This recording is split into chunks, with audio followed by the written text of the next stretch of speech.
इंदिरा एकादशी की संपूर्ण कथा एवं महात्म्य हमने यह कथा पद्म पुराण के उत्तरखंड से ली है। युधिष्ठिर ने पूछा, मधुसूदन, कृपा करके मुझे यह बताइए कि अश्विन के कृष्ण पक्ष में कौन सी एकादशी होती है। भगवान श्री कृष्ण बोले, राजन, अश्विन कृष्ण पक्ष में इंदिरा नाम की एकादशी होती है। उसके व्रत के प्रभाव से बड़े बड़े पापों का नाश हो जाता है। नीच योनि में पड़े हुए पितरों को भी यह एकादशी सदगति देने वाली है। राजन, पूर्व काल की बात है। सत्ययुग में इंद्रसेन नाम से विख्यात राजकुमार थे, जो अब माहिष्मतिपुरी के राजा होकर धर्मपूर्वक प्रजा का पालन करते थे। उनका यश सब ओर फैल चुका था।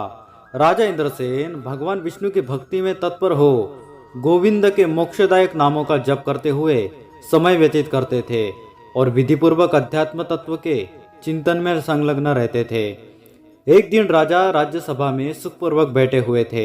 इतने में ही देवर्षि नारद आकाश से उतरकर वहां पहुंचे। उन्हें आया देख राजा हाथ जोड़कर खड़े हो गए और विधिपूर्वक पूजन करके उन्हें आसन पर बिठाया। इसके बाद वे इस प्रकार बोले, मुनि श्रेष्ठ, आपकी कृपा से मेरी सर्वथा कुशल है। आज आपके दर्शन से मेरी संपूर्ण यज्ञ क्रियाएं सफल हो गई। देवर्षि, अपने आगमन का कारण बताकर मुझ पर कृपा करे। नारद जी ने कहा, नृपश्रेष्ठ, सुनो, मेरी बात तुम्हें आश्चर्य में डालने वाली है। मैं ब्रह्मलोक से यमलोक में आया था। वहां एक श्रेष्ठ आसन पर बैठा और यमराज ने मेरी भक्तिपूर्वक पूजा की। उस समय यमराज की सभा में मैंने तुम्हारे पिता को भी देखा। वे व्रतभंग के दोष से वहां आए थे।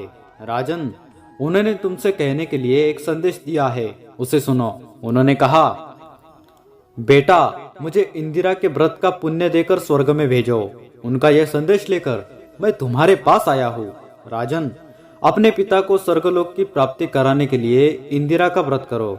राजा ने पूछा, भगवान कृपा करके इंदिरा का व्रत बतलाइए। किस पक्ष में, किस तिथि को और किस विधि से उसका व्रत करना चाहिए। नारद जी ने कहा, राजेंद्र, सुनो, मैं तुम्हें इस व्रत की शुभकारक विधि बतलाता हूँ। अश्विन मास के कृष्ण पक्ष में दशमी के उत्तम दिन को श्रद्धायुक्त चित्त से प्रातः काल स्नान करे।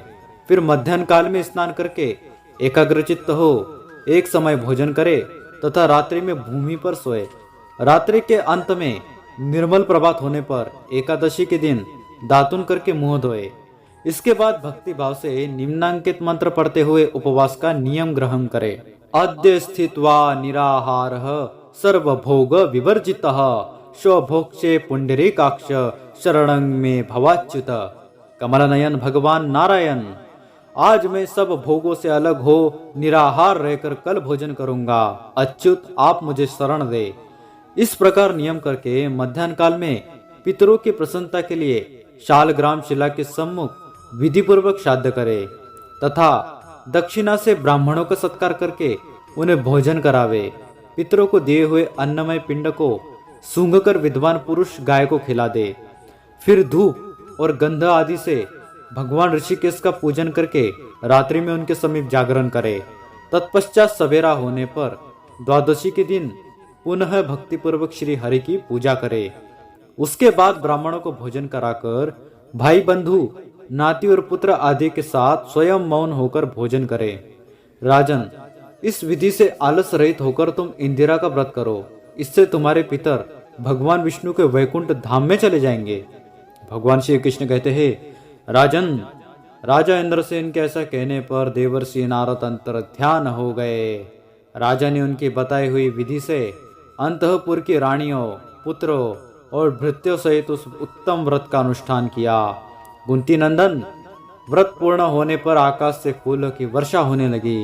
इंद्रसेन के पिता गरुड़ पर आरूढ़ होकर श्री विष्णु धाम को चले गए और राजर्षि इंद्रसेन भी अकंटक राज्य का उपभोग करके अपने पुत्र को राज्य पर बिठाकर स्वयं स्वर्गलोक को चले गए। इस प्रकार मैंने तुम्हारे सामने इंदिरा व्रत के महात्म्य का वर्णन किया है।